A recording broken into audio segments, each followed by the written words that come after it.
Menegakkan sunnah, berilmu menurut Al-Quran dan As-Sunnah.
Alhamdulillahi Rabbil Alamin.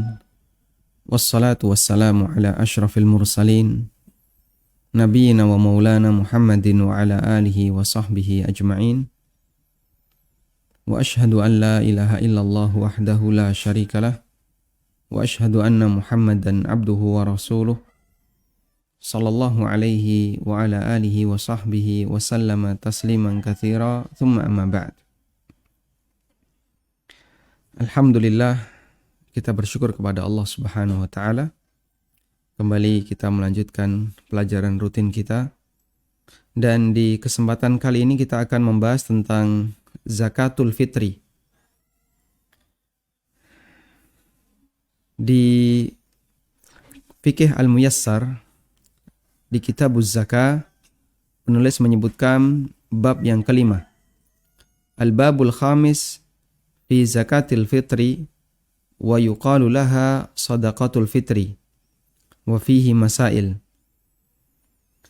Bab yang kelima tentang zakat fitri dan disebut juga dengan sedekah fitri. Wa summiyat bidzalika, dan dinamakan demikian li'annaha tajibu bil fitri min Ramadan. Wa la ta'alluqa laha bil mal. Wa la ta'alluqa laha bil mal.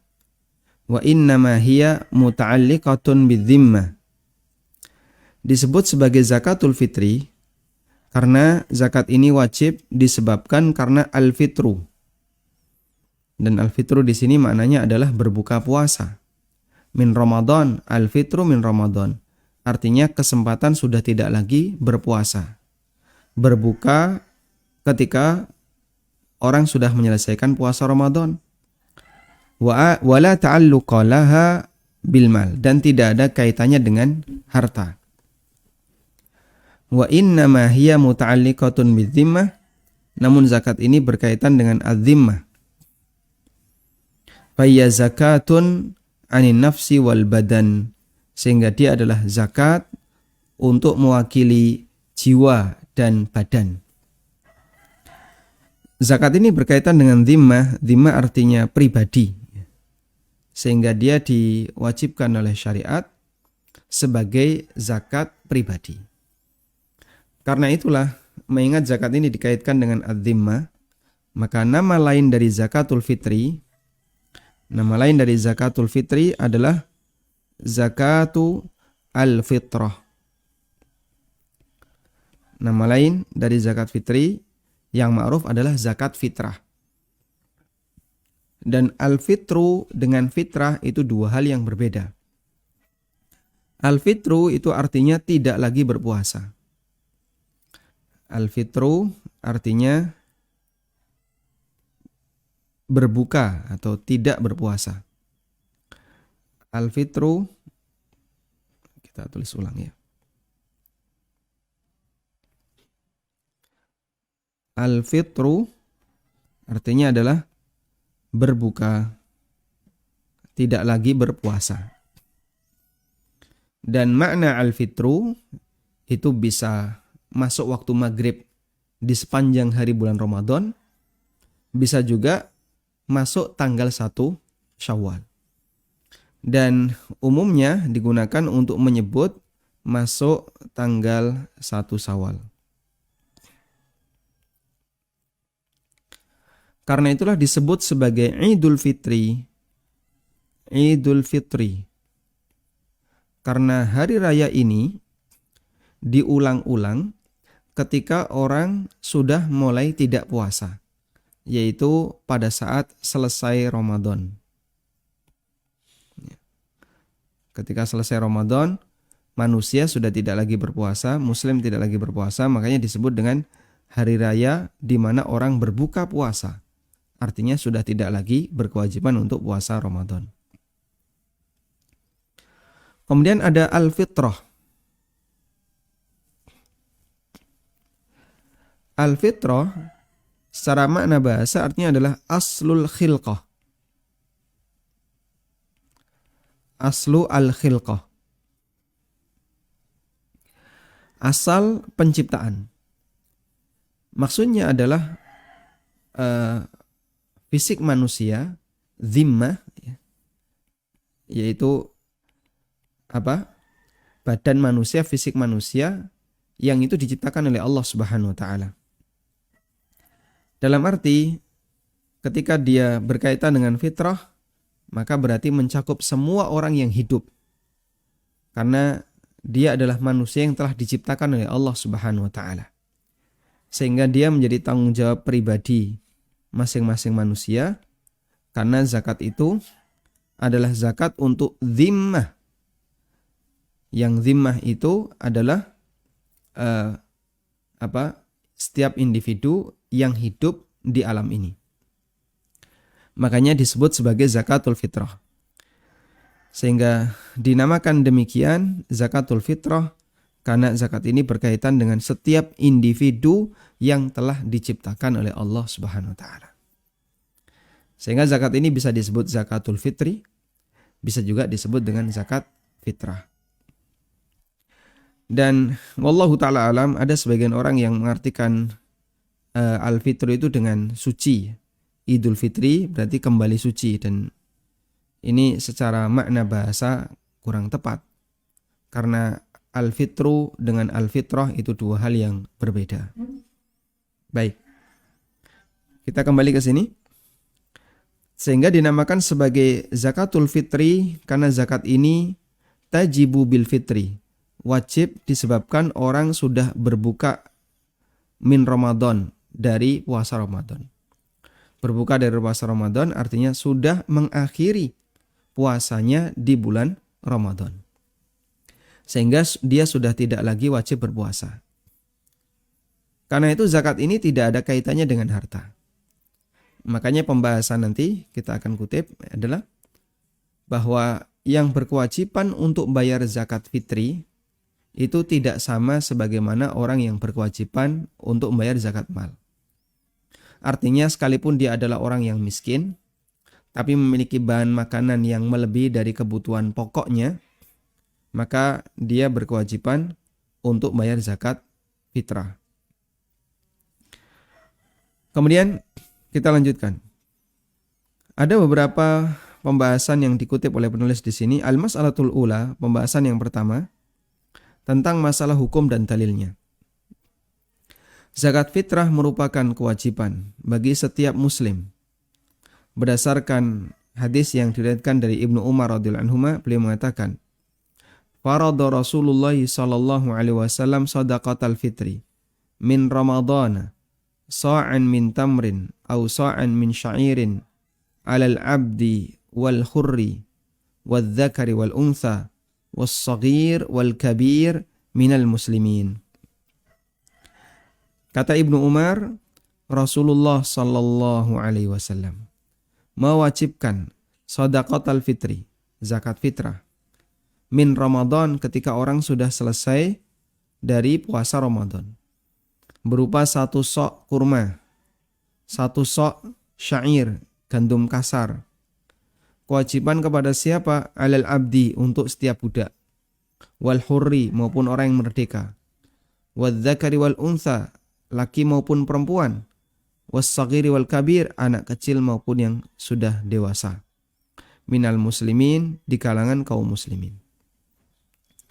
Sehingga seluruh kaum muslimin mereka berkewajiban untuk mengeluarkan zakat fitrahnya. Baik. Terus siapa nanti yang berkewajiban mengeluarkan zakat fitrah untuk orang-orang yang dia nggak punya harta? Seperti budak, kemudian ibu-ibu yang dia nggak bekerja, termasuk anak kecil yang dia tidak punya harta. Yang berkewajiban untuk mengeluarkannya adalah orang yang berkewajiban untuk memberikan nafkah kepadanya. Sebagaimana ditegaskan dalam riwayat yang lain, ya. Ditegaskan dalam riwayat yang lain, faqad akhrajad Daruqutni, dalam riwayat Daruqutni dan Al-Baihaqi dari Ibnu Umar radhiyallahu anhuma, beliau mengatakan, amara Rasulullah sallallahu alaihi wasallam shadaqatul fitri anis shaghir wal kabir wal khurri wal abdi mimman tamununa. Rasulullah sallallahu alaihi wasallam memerintahkan untuk bayar zakat fitri dari anak kecil, orang yang sudah dewasa, budak maupun orang yang merdeka, al-hur orang yang merdeka maupun budak, mimman tamununa, di kalangan orang-orang yang wajib untuk kita beri nafkah. Sehingga kewajiban yang harus ditunaikan untuk anak kecil diambilkan dari harta orang tuanya. Baik. Dan ada banyak hadis yang menyebutkan tentang kewajiban zakat fitrah ini. Coba kita bacakan beberapa hadisnya.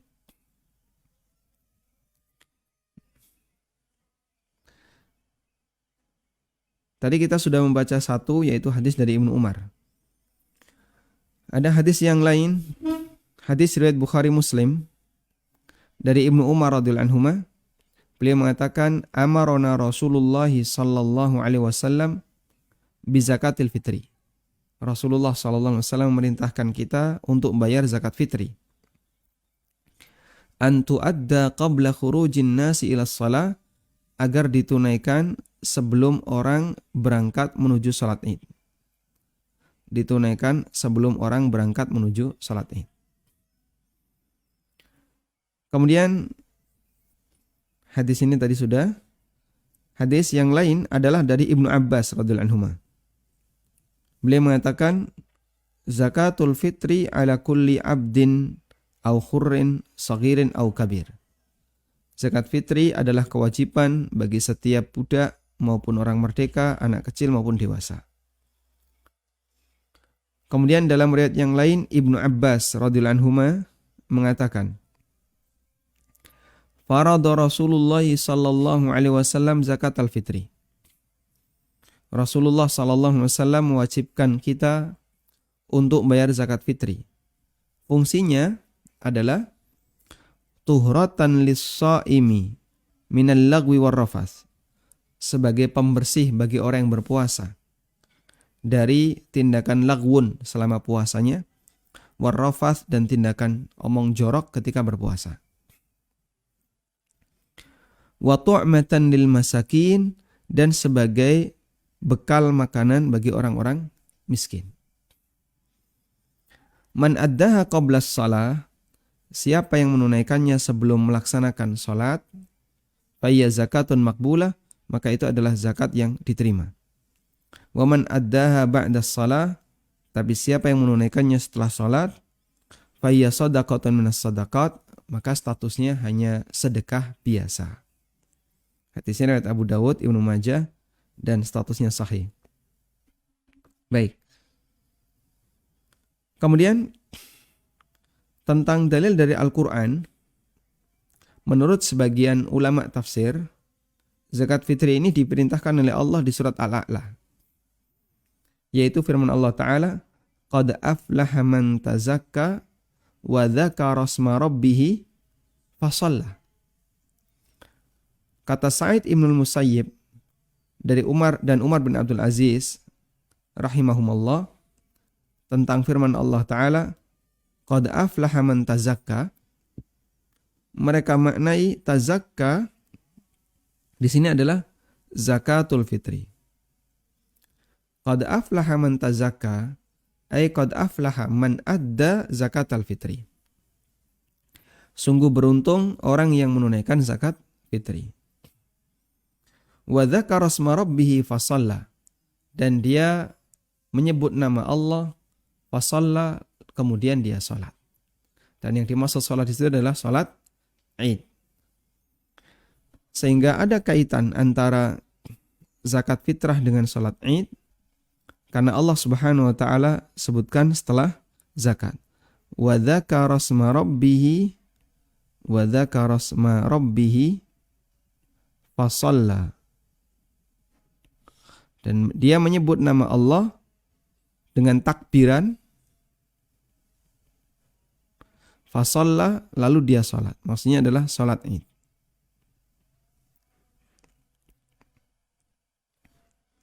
Maksudnya salat Id. Sehingga ketika orang itu melakukan rangkaian dalam ayat ini, maka dia melakukan 3 hal. Pertama, membayar zakat fitrah. Yang kedua, dia memperbanyak takbiran. Yang ketiga, dia melaksanakan salat Id. Qad aflaha man tazakka, bayar zakat fitrah. Wa dzakara asma rabbih fasalla, dan dia menyebut nama Allah dengan takbiran. Fasalla, lalu dia salat, yaitu mengerjakan salat Id. Nah, dan itu tafsir yang disampaikan oleh Sa'id Ibnul Musayyib dan Umar Ibn Abdul Aziz. Selanjutnya,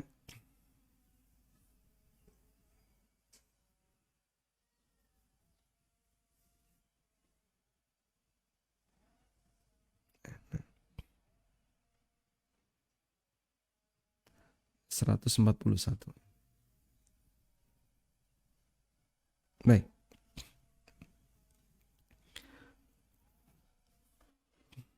Kita lanjutkan. Al-mas'alatu tsaniyah, pembahasan yang kedua. Syurutuha wa 'ala man tajibu. Berkaitan dengan syarat zakat fitrah dan kepada siapa zakat ini wajib untuk ditunaikan.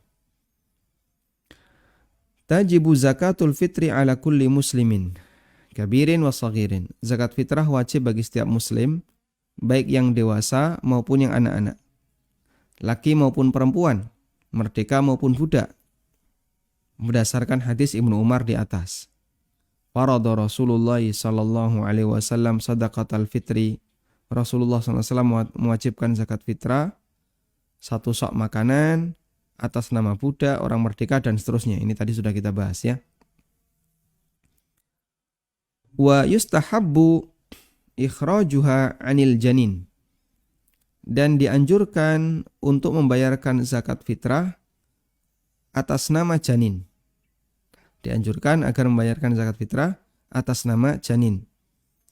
Idza nufikhat fihi ruh, apabila sudah ditiupkan ruh. Sehingga zakat fitrah untuk janin dianjurkan jika ditiupkan ruh. Tentang bayar zakat fitrah untuk janin, ini ulama khilaf. Apakah wajib? Apakah wajib? Tidak wajib? Ataukah sifatnya hanya anjuran? Sebagian ada yang mengatakan wajib. Sehingga janin yang sudah ditiupkan ruh juga harus dibayarkan zakat fitrahnya.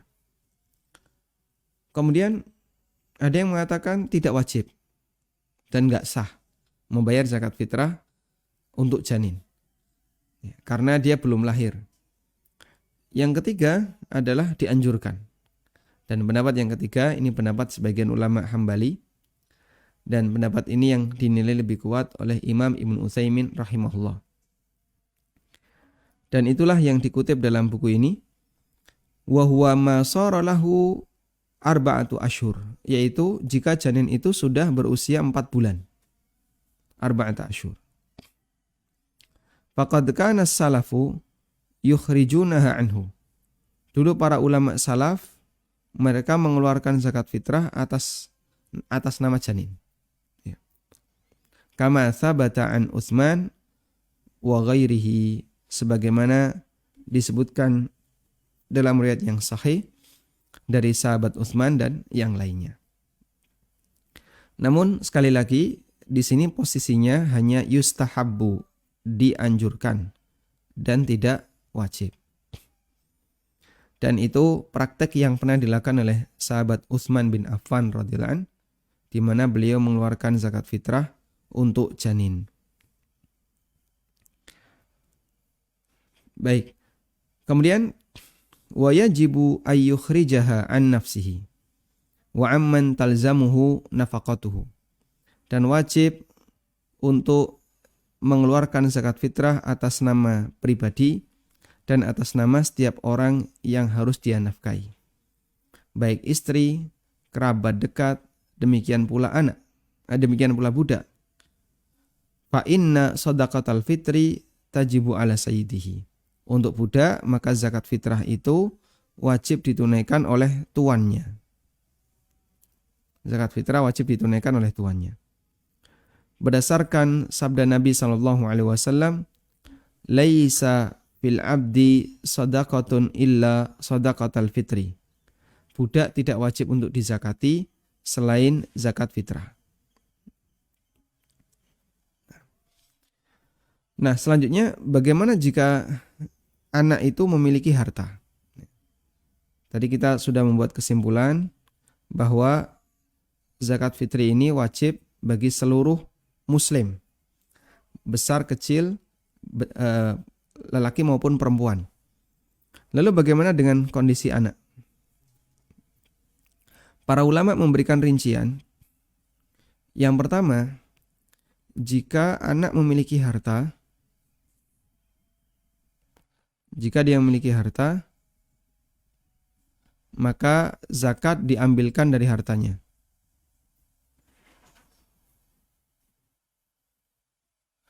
Zakat fitri diambilkan dari hartanya. Dan sebaliknya, jika tidak memiliki harta, maka dibayar oleh orang tuanya.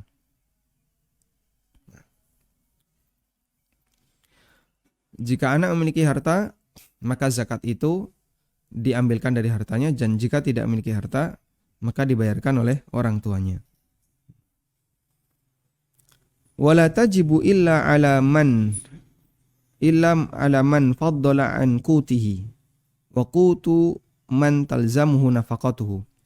Dan tidak wajib kecuali bagi orang yang memiliki sisa bahan makanan dan bahan makanan yang cukup untuk kebutuhan nafkahnya serta hawaijuhud daruriyah dan kebutuhan paling pokok yang harus dia tunaikan fi yaumil id, pada hari raya, wa lailatihi, dan malamnya, ma yuaddi bihil fitrah, yang itu melebihi dari apa yang harus dia keluarkan untuk zakat fitrah. Sehingga di sini dinyatakan mengenai batas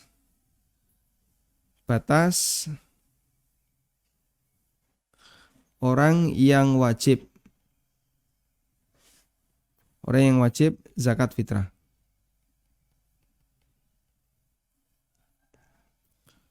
Ulama khilaf dalam masalah ini. Pendapat yang pertama adalah orang yang memiliki harta 1 nisab atau lebih. Dan ini adalah pendapat Hanafiyah. Ini pendapat Hanafiyah. Menurut Hanafiyah, yang berkewajiban bayar zakat fitrah adalah mereka yang memiliki harta 1 nisab atau lebih.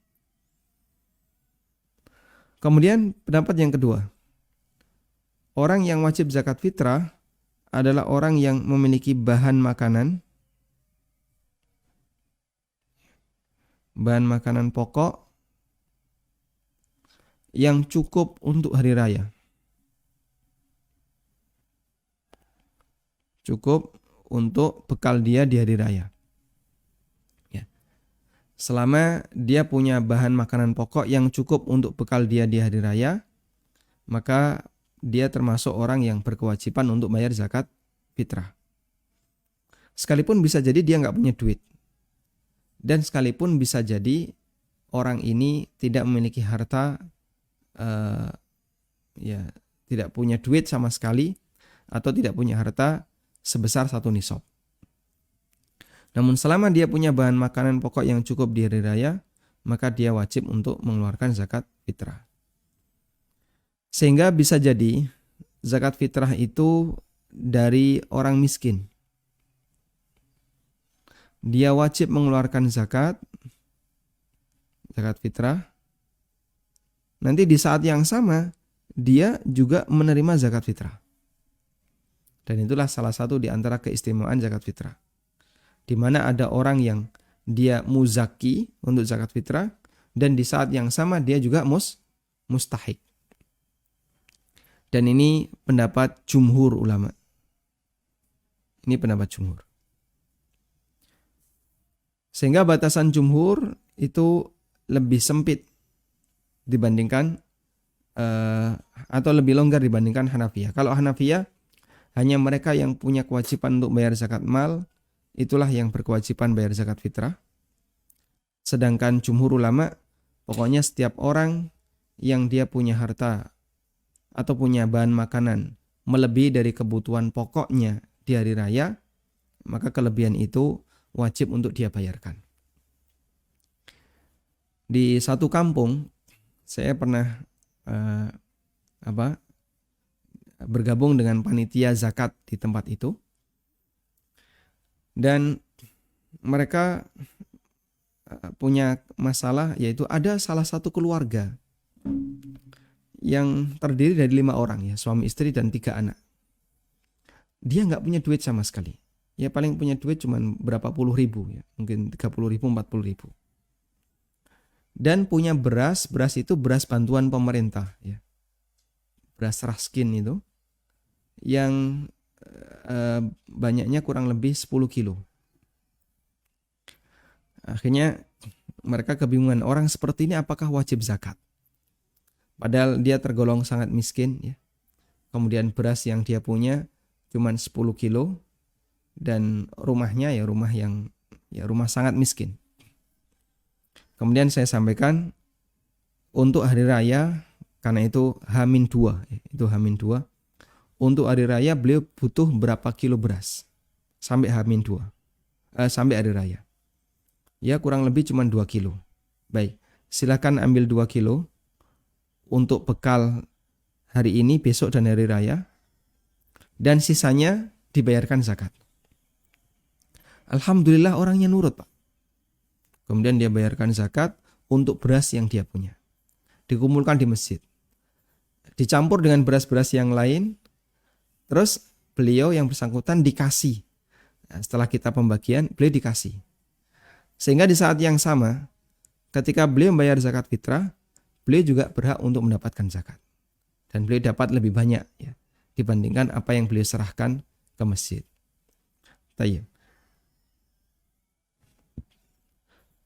Di masa silam, di zaman Nabi SAW, terkadang ada orang yang dia nggak punya bahan makanan ketika Idul Fitri. Sehingga mereka pada saat Idul Fitri itu sampai ada yang ngemis, ya. Sampai ada yang minta-minta makanan. Sehingga saat hari raya masih ada orang yang dia nggak punya bahan makanan. Di zaman kita, Masya Allah, makanan itu melimpah. Padahal mungkin Anda mendapatkan cerita dari para pendahulu kita. Di zaman penjajah masih ada di Indonesia. Ya. Mereka makanan itu rebutan. Kadang nggak punya makanan. Kadang mereka harus menahan kelaparan dan seterusnya. Dan kondisi seperti itu pernah terjadi di zaman Rasulullah SAW. Sehingga ada sahabat ketika Idul Fitri, dia nggak punya makanan. Ya. Sekarang orang untuk bisa disebut miskin bukan standarnya nggak punya makanan. Kalau dulu mungkin, sekarang semua orang punya makanan. Sehingga zakat fitrah di sini, di zaman ini bisa jadi orang miskin yang dia berhak dapat zakat mal, di saat yang sama dia berkewajiban untuk bayar zakat fitrah. Dan nanti dia akan dapat zakat fitrah lagi. Karena statusnya sebagai orang miskin. Baik. Sehingga jamaah dimuliakan Allah, kita layak bersyukur kepada Allah. Dengan banyaknya fasilitas yang Allah berikan kepada kita.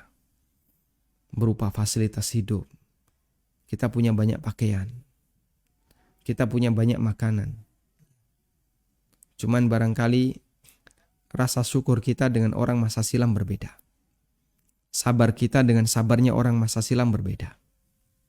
Sehingga sekalipun kita sudah memiliki banyak sekali fasilitas hidup, kadang kita masih merasa kurang. Dulu ada sahabat wanita yang pada saat Idul Fitri nggak punya jilbab. Saat Idul Fitri nggak punya jilbab. Subhanallah. Di zaman kita nggak ada yang kayak gitu. Bahkan bajunya sisa-sisa. Dulu saat Idul Fitri nggak punya jilbab. Akhirnya Nabi SAW meminta kepada para sahabat yang lain, coba temannya meminjami itu. Biar dia juga bisa ikut bersama-sama keluar ke lapangan dalam rangka melaksanakan sholat Id. Dan pada waktu itu Nabi SAW meminta kepada para sahabat untuk bersama-sama menuju Id. Sampai para wanita yang masih ada di dalam kamar, para gadis-gadis pingitan, semuanya diajak untuk menuju sholat Id. Dalam rangka untuk memeriahkan Idul Fitri. Lalu Nabi SAW mendapatkan laporan, ya Rasulullah, ada di antara kami yang dia nggak punya jilbab. Kemudian Nabi SAW minta, coba dipinjami oleh saudaranya. Dipinjemi jamaah, bukan dikasih. Karena keterbatasan ketika itu. Baik. Kita lanjutkan.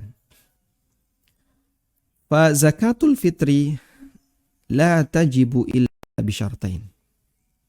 Sehingga dari sini zakat fitri itu tidak wajib kecuali dengan dua syarat. Yang pertama al-Islam. Fala tajibu alal kafir. Pertama, dia harus muslim. Zakat fitrah tidak wajib untuk orang kafir. Sehingga kalau ada orang yang dia masih keluarga kita, tapi dia non-muslim, maka dia tidak wajib untuk dibayarkan zakat fitrahnya. Termasuk kasus yang kemarin ditanyakan, ada orang yang dia sama sekali nggak mau sholat, maka ketika menjelang Id, dia tidak dibayarkan zakat fitrahnya. Karena orang yang tidak mau sholat statusnya keluar dari Islam. Dan menurut Imam Syafi'i rahimahullah, apabila ada orang kafir yang dia punya keluarga muslim, ya, misalnya orang tuanya kafir tapi punya anak muslim, menurut beliau wajib bagi dia untuk membayarkan zakat fitrah anaknya yang muslim. Tapi tidak berlaku sebaliknya. Sehingga kalau ada orang muslim yang punya istri Nasrani misalnya, punya istri ahli kitab, maka muslim ini tidak wajib membayarkan zakat untuk istrinya yang ahli kitab. Kemudian syarat yang kedua adalah wujudu ma yafdulu an qutihi. Memiliki sisa makanan pokok, ya, wa quti iyalihi, dan makanan pokok untuk keluarganya, wa hawaijihil asliyah, dan kebutuhan pokoknya fi yaumil id wa lailatihi, di hari Id dan malamnya. Sehingga dia berkewajiban untuk mengeluarkan kalau dia punya sisa makanan pokok untuk dirinya dan keluarganya. Kalau tidak punya, maka dia tidak wajib mengeluarkan. Ya, perhitungannya seperti tadi ya. Kalau dia misalnya punya 10 kilo dan kebutuhan dia hanya 2 kilo, maka boleh dia amankan yang 2 kilo, yang sisanya 10 kilo dibayarkan untuk zakat atas nama dirinya dan keluarga yang bisa tercover dari 10 kilo. Baik. Ini berkaitan dengan masalah syaratnya. Selanjutnya, al-mas'alatu tsalitsah, permasalahan yang ketiga. Fi hikmati wujubiha. Mengenai hikmah wajibnya zakat fitrah. Minal hikami fi wujubi zakatil fitri mayali. Hikmah wajibnya zakat fitrah adalah sebagai berikut. Penulis menyebutkan 3. Yang pertama adalah tathhirus shaim mimma asa ayyakuna qad waqa'a fihi min siyamihi minal lagwi warrafath. Membersihkan orang yang berpuasa dari perbuatan yang mungkin terjadi padanya saat dia berpuasa, yaitu berupa tindakan lagwun, tindakan sia-sia, dan rafath, tindakan yang jorok.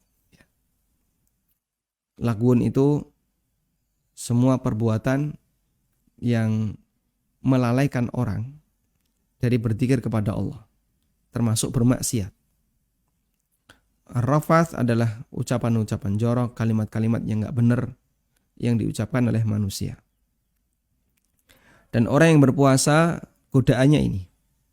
Sehingga ketika dia berpuasa dan dia melakukan tindakan lagwun, kemudian dia juga melakukan rafath, itu bisa menodai kualitas puasanya.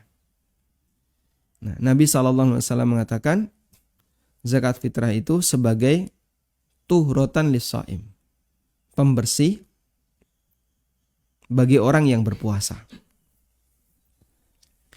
Nah, kemudian dari sini ada sebagian ulama yang mengatakan orang yang tidak berpuasa tidak wajib zakat fitrah, karena fungsi ini tidak berlaku. Karena fungsi tathhirus shaim mimma asa ayyakuna qad waqa'a minal lagwi warrafath itu tidak berlaku. Fungsi membersihkan orang yang puasa tidak berlaku di situ. Namun pendapat ini adalah pendapat yang lemah, mengingat hadis Nabi SAW di mana Rasulullah SAW mewajibkan zakat fitrah itu untuk anak kecil yang sudah dewasa, budak maupun merdeka, laki maupun perempuan. Bahkan termasuk janin sebagaimana praktek Utsman bin Affan radhiyallahu anhu. Sehingga itu menunjukkan bahwa baik puasa maupun tidak puasa wajib dibayarkan zakat fitrahnya. Baik. Lalu kenapa Nabi SAW menyebutkan tuhratan lis-shaim sebagai pembersih bagi orang yang berpuasa? Penyebutan Nabi SAW tuhratan lis-shaim di sini, ya, sifatnya adalah kharaja makhrajal ghalib. Kharaja makhraja al-ghalib. Karena umumnya manusia yang bayar zakat fitrah ini ketika Ramadan dia berpuasa. Sehingga sebagian besar yang bayar zakat fitrah adalah mereka yang ketika Ramadan berpuasa. Karena dia kharaja makhrajal ghalib, karena dia berbicara umumnya, maka yang tidak umum itu ngikuti yang umum. Sehingga yang anak-anak, yang bayi, yang dia nggak puasa, dia diikutkan sebagaimana yang lain, yang dewasa. Nah. Kemudian fungsi berikutnya adalah ighna'ul fuqara, dalam rangka untuk mencukupi orang fakir dan miskin. Anis su'al, agar mereka tidak minta-minta fi yaumil id, ketika hari raya Idul Fitri. Wa idkhalus sururi alaihim, dan membahagiakan mereka liyakunal idu yauma farhin wa sururin li jami'i fi'atil mujtama, agar hari raya itu adalah hari kebahagiaan, hari kegembiraan bagi setiap lapisan masyarakat. Yang kaya bahagia, yang miskin pun ikut bahagia. Karena mereka mendapatkan bekal di hari raya sehingga mereka tidak khawatir dengan makanan di hari raya, sebab sudah ada yang nyumbang, ada yang ngasih. Wadzalika li hadithi Ibnu Abbas, dan itu berdasarkan hadis Ibnu Abbas radhiyallahu anhuma, Rasulullah sallallahu alaihi wasallam mewajibkan zakat fitrah tuhratan lis-shaim, dalam rangka sebagai pembersih bagi orang yang berpuasa, minal lagwi warrafath wa tu'matan lil masakin, dan sebagai bahan makanan, bekal makanan bagi orang-orang yang miskin. Selanjutnya, wa fiha idharu syukri ni'matillah. Dalam zakat fitrah juga ada bentuk menampakkan rasa syukur terhadap nikmat Allah untuk para hambanya. Bi'itmami siyami syahri Ramadan wa qiyamihi, karena dia telah menyelesaikan puasa Ramadan dan qiyam di bulan Ramadan. Wa fi'lu ma tayassara lahu minal a'mal as-salihah fi hadzal syahril mubarak, dan dia telah mengerjakan amal-amal yang mudah untuk dia lakukan di bulan yang berkah ini, yaitu bulan Ramadan. Dan sebagai bentuk rasa syukur dari seorang hamba yang telah dikasih kemudahan oleh Allah dalam menjalankan ibadah itu, maka mereka disyariatkan untuk membayar zakat fitrah, bersedekah kepada orang yang tidak mampu. Wallahu ta'ala alam. Ini beberapa hal yang perlu kita ketahui terkait masalah zakat fitrah. Dan kita belum selesai pembahasan ini, karena masih ada beberapa pembahasan yang lain seperti jenis apa yang boleh kita keluarkan, yang boleh kita keluarkan ketika zakat fitrah. Kemudian kepada siapa kita harus menyalurkan zakat fitrah, termasuk diantaranya adalah teknis pembayarannya.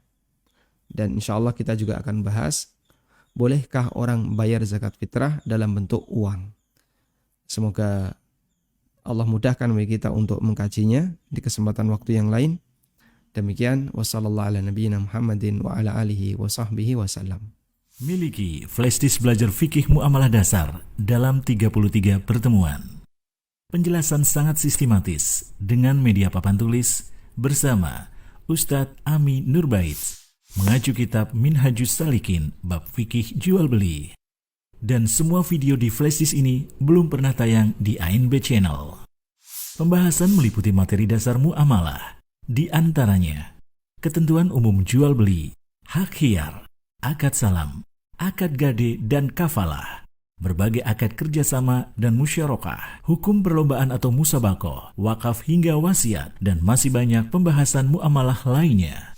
Untuk pemesanan, hubungi ANB Store di nomor 0812 7111 1241. Jazakumullahu khairan. Selanjutnya kami persilahkan bagi Anda yang mau bergabung. Silakan. Waalaikumsalam warahmatullahi. Ustaz, mau tanya, menyimpang dari zakat fitrah, jadi dengan zakat harta. Satu tahunnya itu masih beberapa bulan ke depan. Bolehkah saya bayarkan dari sekarang? Berarti haulnya masih beberapa bulan lagi ya? Iya, sekitar 3 bulan. Cuma mengingat banyak opsi keluarga yang bukan gitu. Sementara kalau misalkan beberapa pada tahunnya itu lumayan mereka butuh saat ini gitu. Baik. Kemudian apakah boleh saya kepada saudara saya yang walaupun secara finansial memang dia kekurangan gitu, tapi masih tutor, tapi tidak punya kerjaan gitu. Masih bagaimana? Masih punya tutor, kemudian ada yang bekerja ala kadar, tapi suaminya menganggur dan tidak punya pekerjaan, tapi masih saudara. Baik, cukup Ibu? Cukup Pak. Terima kasih Ustaz. Waalaikumsalam warahmatullahi. Waalaikumsalam warahmatullahi wabarakatuh. Baik. Untuk yang pertama terkait menyegerakan zakat. Apakah diperbolehkan menyegerakan zakat mal? Ulama berbeda pendapat tentang hukum menyegerakan zakat mal. Dan pendapat yang kuat, ini pendapat jumhur, hukumnya diperbolehkan.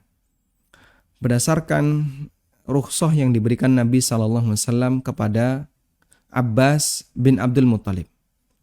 Beliau pernah dikasih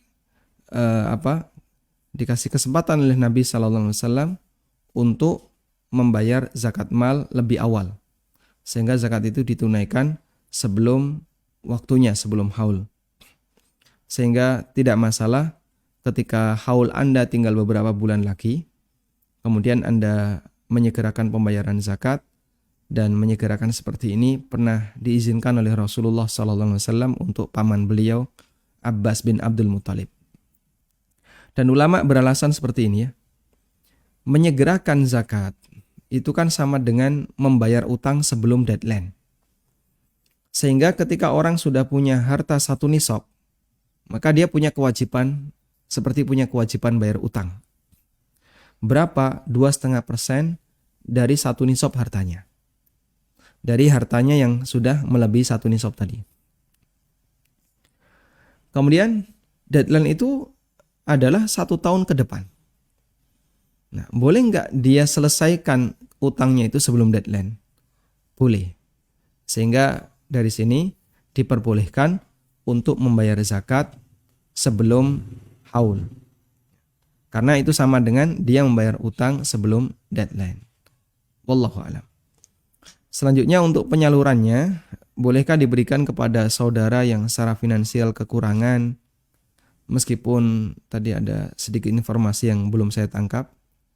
Kesimpulannya begini, selama dia bisa dikategorikan sebagai orang yang tidak mampu, sehingga punya harta tapi nggak mencukupi untuk kebutuhan dia sehari-hari, dan kadang sampai harus ngutang dalam rangka untuk mencukupi kebutuhannya, maka insya Allah termasuk dalam kategori orang fakir atau miskin, sehingga dia boleh menerima zakat. Wallahu a'lam.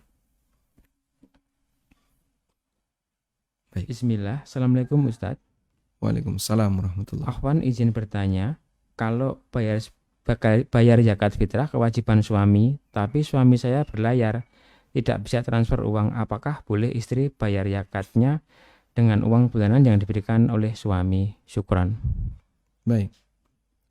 Ketika suami berada di luar negeri dan dia belum bisa mengirim uangnya, apakah istri berkewajiban untuk bayar zakat atas nama keluarga? Jawabannya wajib, sehingga tidak boleh dibiarkan. Maka di posisi ini Anda bisa membayarkan zakat fitrah itu dengan tabungan yang pernah diberikan oleh suami sebelumnya. Wallahu a'lam. Baik, silakan. Assalamualaikum warahmatullahi wabarakatuh, Ustaz. Waalaikumsalam warahmatullahi wabarakatuh. Afwan, saya ingin bertanya, kan syarat kubur kan setelah salat Idul Fitri, apakah ini dianjurkan? Kemudian bagaimana hukumnya kalau kita membaca Quran atau surah Yasin di kuburan, Ustaz? Bisa diulang, Pak? Bisa diulang untuk setelah sholat Id? Ziarah kubur, Ustaz. Ziarah kubur. Iya, apakah ini dianjurkan dan bagaimana hukumnya membaca surah Yasin di kuburan, Ustaz? Baik. Ya, yang kedua, Ustaz, saya punya om yang tinggal di pedalaman yang tidak pernah sekolah dan pernah sholat. Tidak pernah Apakah sholat? Iya, Ustaz, karena dia belum paham tentang, dia nggak bisa membaca dan tapi masih sadar. Apakah sebagai bertanggung jawab hal ini, karena aku sudah sampaikan tapi artinya dia tidak terlalu membuktinya seperti itu. Masya Allah. Itu aja, Ustaz. Ya, syukran jazakallah. Nah, baik. Kita bacakan di sini ada fatwa berkaitan dengan ziarah kubur ketika Id, ya. Pada asalnya ziarah kubur itu dianjurkan setiap saat. Dan setahu kami tidak ada waktu larangan maupun waktu khusus yang diperintahkan untuk ziarah kubur. Cuman kadang kebiasaan masyarakat kita mereka mengkhususkan di waktu tertentu. Terutama kalau hari biasa adalah setiap hari Kamis, ya. Kamis sore.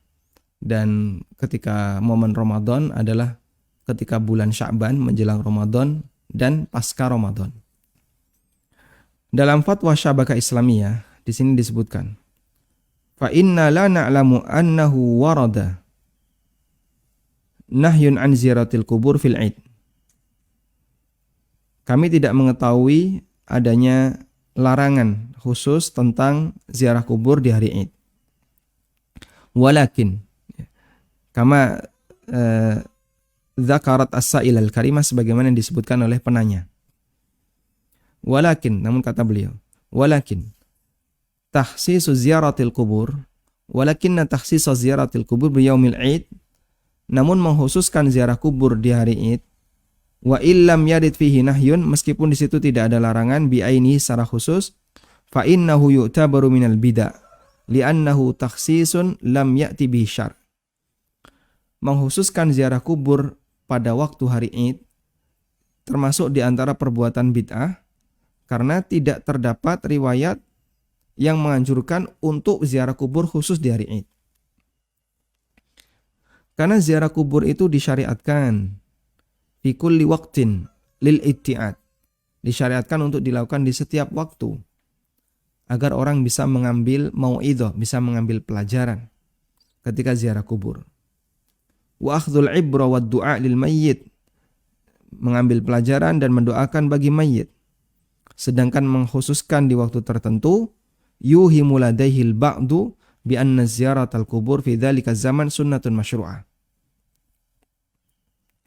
Karena itu mengkhususkan ziarah kubur di waktu tertentu bisa menyebabkan orang itu punya anggapan kalau ziarah kubur di waktu itu statusnya adalah sunnah yang disyariatkan. Fa ya'taqiduna masyru'iyatan ma lam yarid bi syara'. Sehingga muncul keyakinan pada dirinya bahwasanya dia disyariatkan untuk melakukan perbuatan yang tidak pernah diajarkan oleh syariat. Kemudian di sini beliau mengutip fatwa yang diterbitkan oleh Lajnah Daimah. Dalam fatwa Lajnah Daimah di situ disebutkan ya. Wa takhsisu ziyaratil kubur bil a'yad bid'atun. Menghususkan ziarah kubur hanya ketika sholat Id atau ketika pasca sholat Id adalah perbuatan bid'ah. Baik ini dilakukan bagi lelaki maupun wanita. Baik. Karena itu yang bisa kita simpulkan dari fatwa ini adalah bahwa ziarah kubur itu bebas dan tidak harus ketika seusai sholat Id. Anda bisa lakukan kapanpun, di waktu kapanpun selagi Anda senggang. Namun kalau misalnya longgarnya adalah setelah Id, ya silahkan Anda ziarah kubur setelah Id. Dengan alasan itu yang longgar bagi saya, bukan karena latar belakang ini adalah hari Id. Dan yang kami tahu, ya, orang ketika hari raya itu semakin sibuk. Sehingga kadang dia menyempatkan waktu ziarah kubur padahal dalam kondisi dia di posisi sibuk. Nah ini mungkin karena dorongan tadi ya. Ini adalah hari yang disyariatkan untuk ziarah kubur. Padahal tidak ada ketentuan tentang itu. Sehingga yang dikhawatirkan oleh para ulama sampai mereka memfatwakan seperti ini tidak disyariatkan. Karena khawatir tadi ada anggapan orang itu menilai ziarah kubur ketika Id adalah perbuatan yang masyru'ah, yang disyariatkan, padahal syariat tidak pernah mengajarkan itu. Disebut disyariatkan padahal syariat tidak pernah mengajarkan. Nah itu berarti dia melakukan perbuatan dengan keyakinan yang tidak sebagaimana aslinya. Makanya mereka tidak membolehkan hal itu. Wallahu a'lam. Kemudian berkaitan dengan membaca Quran di kuburan, memang ulama khilaf apakah itu disyariatkan ataukah tidak. Ada sebagian yang mengatakan boleh, ada yang mengatakan tidak boleh karena kuburan bukan tempat baca Quran. Sehingga kalau sifatnya hanya sebatas membaca Quran di kuburan, ada sebagian yang membolehkan. Namun apakah harus surat Yasin? Jawabannya tidak harus. Semua ayat Al-Quran. Kalau dia mengambil pendapat, ulama yang membolehkan baca Quran di kuburan. Sehingga dia bisa baca surat Al-Baqarah, atau Ali Imran, atau surat-surat yang lainnya. Wallahu a'lam. Assalamualaikum. Waalaikumsalam warahmatullahi. Pak, mau tanya Pak. Pak Ustadz,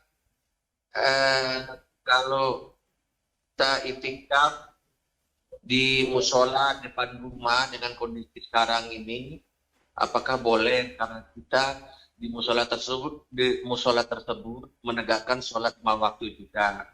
Kalau di masjid yang agak besar, agak jauh Ustaz, dengan kondisi pandemi ini mana Ustaz hukumnya Ustaz? Baik. Assalamualaikum Ustaz. Waalaikumsalam warahmatullahi. Iktikaf di musola depan rumah. Pada kajian tentang iktikaf kita telah menyinggung bahwa masjid itu ada banyak ragam. Dan bagi lelaki yang berkewajiban untuk sholat jamaah, maka dia wajib, dia harus iktikaf di masjid jamaah. Karena kalau dia iktikaf di masjid yang nggak dipakai untuk sholat jamaah, nanti dia akan sering keluar untuk sholat jamaah. Nah, karena musola bapak yang ada di depan rumah bapak adalah musola yang dipakai sholat 5 waktu, berarti kategorinya masuk masjid jamaah. Dan masjid jamaah boleh dipakai untuk iktikaf bagi lelaki.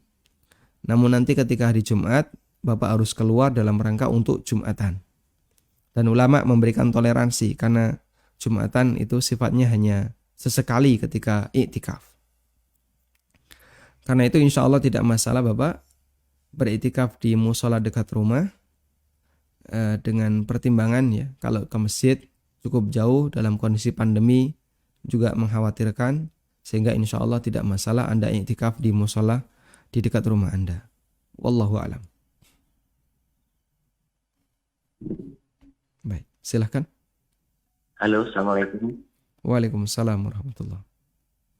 Afwan Ustaz, mau tanya di luar tema masalah sholat.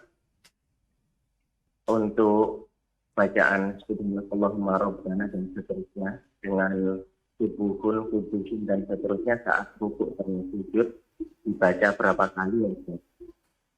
Kemudian yang kedua, pada saat kita mau turun sujud dari iktidal, apabila kita berpendapat mendahulukan tangan dahulu, apakah telapak tangan diletakkan langsung di posisi sejajar bahu ataukah di dekat lutut dulu Ustaz? Jadi setelah lutut turun baru telapak tangan diletakkan di posisi sejajar bahu. Itu aja Ustaz. Baik. Jazakallahu khair. Assalamualaikum warahmatullahi wabarakatuh. Waalaikumsalam warahmatullahi wabarakatuh. Untuk bacaan doa rukuk dan sujud, Subuhun Qudusun Rabbul Malaikati Warruh, atau Subhanakallahumma Rabbana wa bihamdika Allahumma ighfirli, itu dibaca berapa kali? Sama sebagaimana bacaan Subhana Rabbiyal Azim atau Subhana Rabbiyal A'la. Subhana Rabbiyal Azim dibaca berapa kali? 3 kali. Minimal sekali. Yang bagus 5. Lebih bagus lagi 7. Sempurnanya 10. Lebih dari itu silahkan. Tapi kalau jadi kalau jadi imam, maka jangan sampai memberatkan makmum. Kalau orang sholat sendirian, kata Al-Qadhi Abu Ya'la, jangan sampai membuat kita jadi lupa. Sehingga saking lamanya baca doa sujud sampai kita lupa. Ini tadi sudah sujud kedua atau belum ya? Atau baru sujud pertama? Nah, kalau sampai lupa seperti itu jangan. Karena nanti jadinya sholat kita malah rusak. Baik. Sehingga untuk berapa kalinya tergantung posisi kita sebagai imam ataukah orang yang sholat sendirian. Kalau Anda jadi imam, prinsipnya adalah jangan sampai memberatkan makmum. Sehingga kalau panjang mungkin cukup dibaca sekali. Subhanakallahumma Rabbana wa bihamdika Allahumma ighfirli. Mungkin cukup dibaca sekali. Kalau Anda mau baca 3 kali silahkan. Dan kalau Anda sholat sendirian atau jadi makmum, maka Anda harus ikut imam kalau jadi makmum. Imam bangkit, ya Anda bangkit. Dapat berapapun bacaannya. Kalau orang sholat sendirian, yang penting jangan sampai kelamaan sehingga membuat kita jadi lupa. Wallahu a'lam. Kemudian untuk turun sujud yang mendahulukan tangan dulu.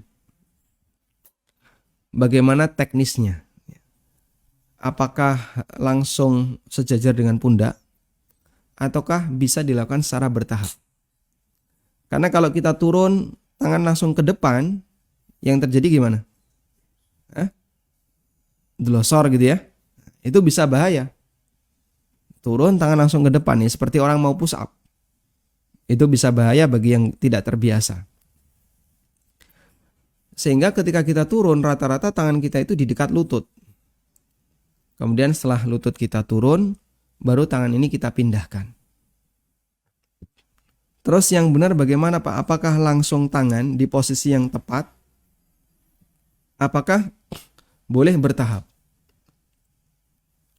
Pertama, posisi tangan saat sujud yang sesuai syar'i adalah sejajar dengan pundak atau sejajar dengan telinga. Sehingga bisa seperti ini ya ketika sujud, bisa juga seperti ini. Bisa sejajar pundak atau sejajar telinga. Ya. Coba kita lihat gambarnya. Nah, di yang nomor 7 ini bisa sejajar pundak atau sejajar telinga. Udah? Nah, ketika kita turun sujud, tangan itu langsung menjauh sejajar dengan pundak kita, itu bisa berbahaya. Maka dalam rangka untuk menghindari potensi bahaya, Anda turun tangan dulu, kemudian lutut diletakkan, setelah itu tangan dipindahkan. Apakah seperti ini ada dalilnya, Pak? Wallahu alam, memang kami tidak menjumpai dalilnya. Cuman ini sifatnya hanya berbicara dari sisi teknis gerakannya. Dan ada kaidah yang disampaikan oleh Imam Ibnu Utsaimin. Untuk gerakan yang tidak dijelaskan dalam dalil, maka dikembalikan kepada kondisi yang paling nyaman bagi badan. Kita ulang ya.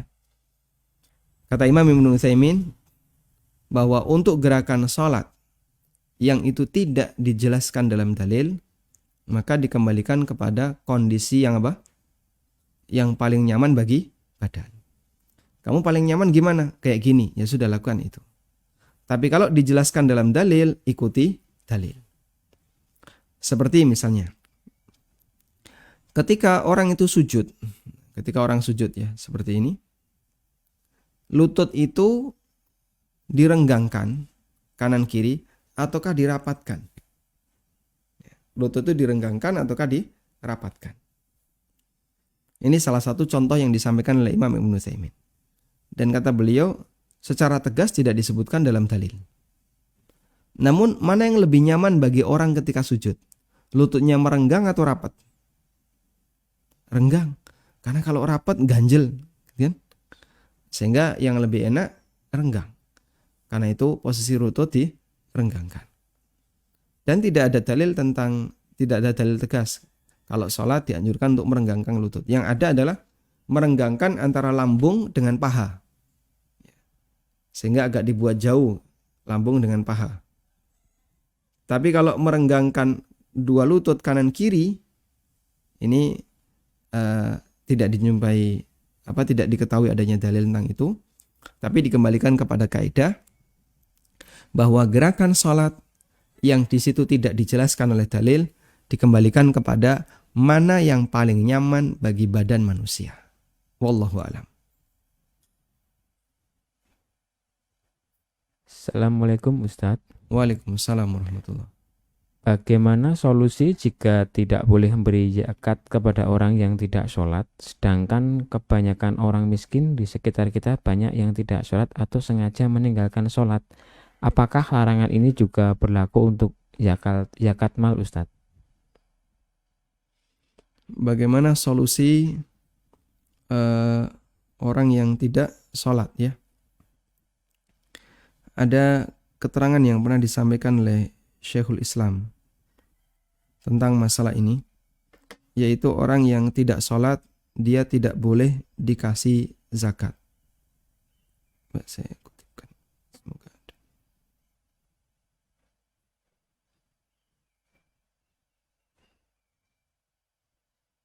Nah.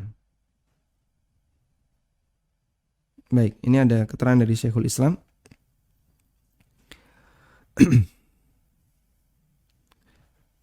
Syekhul Islam mengatakan,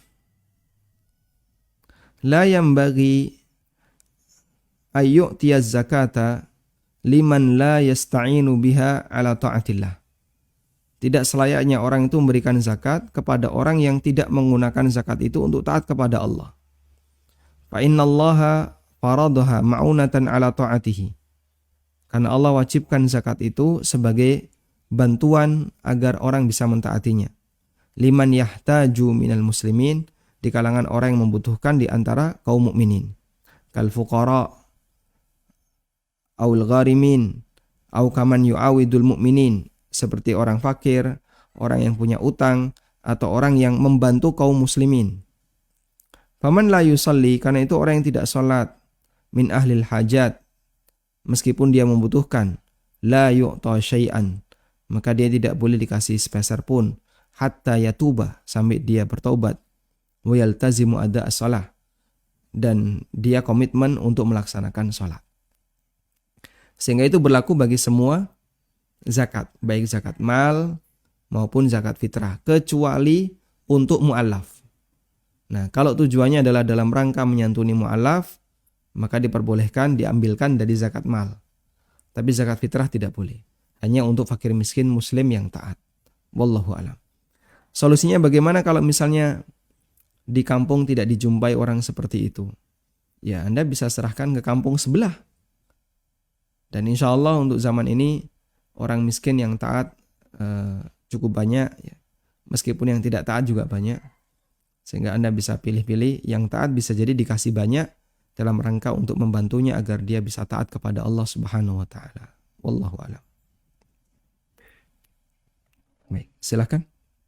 Assalamualaikum Ustaz. Waalaikumsalam warahmatullahi. Izin bertanya tentang niat sholat Ustaz. Apakah kita bisa menggabungkan niat sholat dan bagaimana caranya?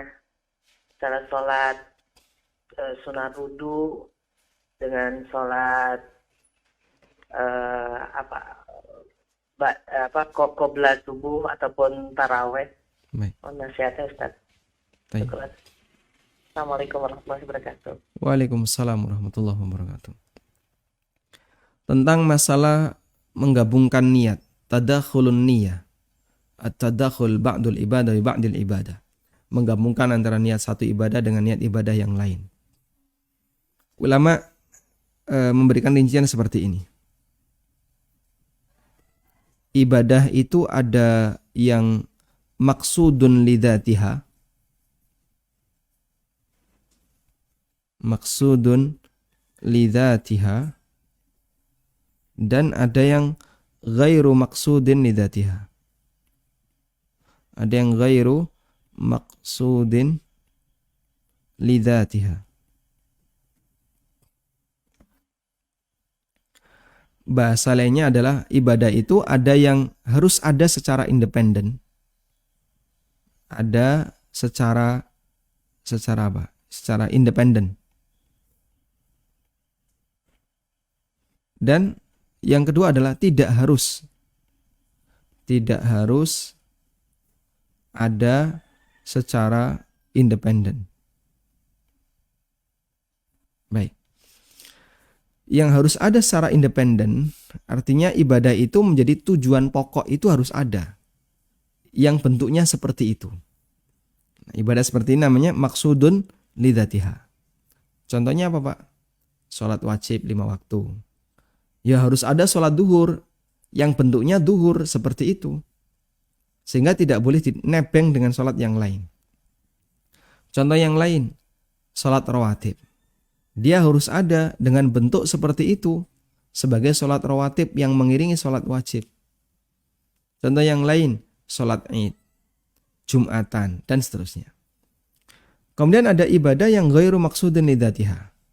Ibadah yang ghairu maksudin lidzatiha itu yang penting pokoknya ada yang seperti itu, terserah dia mau ngikut siapa. Ya. Contohnya tentang salat istikharah. Nabi SAW pernah mengatakan, "Faman hamma bisyai'in." Siapa yang punya keinginan untuk melakukan sesuatu, "Falyarka' rak'ataini min ghairi faridah." Nabi SAW mengatakan, lakukanlah 2 rakaat yang tidak wajib. Beliau hanya menyebutkan, kerjakan 2 rakaat sholat yang tidak wajib. Sehingga Anda bisa perhatikan ya, kalimat kerjakan sholat 2 rakaat yang tidak wajib berarti bisa sholat jenis apapun, yang penting pokoknya 2 rakaat yang tidak wajib. Kemudian setelah itu bacalah doa istikharah berikut. Ini menunjukkan bahwasanya sholat istikharah bisa gabung dengan sholat tahiyatul masjid, bisa gabung dengan sholat-sholat yang lain. Pokoknya yang penting kamu melakukan sholat sunnah, apapun bentuknya. Sehingga kalau ada orang yang qobliyah subuh, dan sekaligus plus istikharah, boleh enggak? Boleh. Atau dia qobliyah duhur, dan dia istikharah, silahkan. Karena sholat seperti ini, laisa maqsudan lidzatiha. Baik. Contoh yang lain adalah tahiyatul masjid. Nabi SAW mengatakan, "Idza dakhala ahadukumul masjida fala yajlis hatta yarka'a rak'atain." Kalau kalian masuk masjid, jangan duduk sampai melakukan sholat 2 rakaat. Sehingga dalam riwayat ini menunjukkan bahwa pokoknya setiap kali kamu masuk masjid, kerjakan 2 rakaat. Terserah sholat apapun. Berarti bisa enggak dia masuk masjid, kerjakan 2 rakaat sekaligus dengan sholat qobliyah? Bisa. Yang penting pokoknya 2 rakaat. Nah, disitulah dia boleh melakukan tadakhulun niyah. Dipahami ya? Karena itu untuk sholat yang ghairu maqsudin lidzatiha bisa digabungkan dengan sholat-sholat yang lain. Maka bisa gabung tahiyatul masjid dengan qobliyah, dengan antara adzan dan iqamah. Karena antara adzan dan iqamah termasuk di antara sholat yang ghairu maqsudin lidzatiha. Wallahu ta'ala alam. Demikian yang bisa kita sampaikan. Semoga bermanfaat. Wassallallahu ala nabiyyina Muhammadin wa ala alihi wa sahbihi wa sallam. Wa akhiru da'wana anil hamdulillahi rabbil alamin. Wassalamualaikum warahmatullahi wabarakatuh.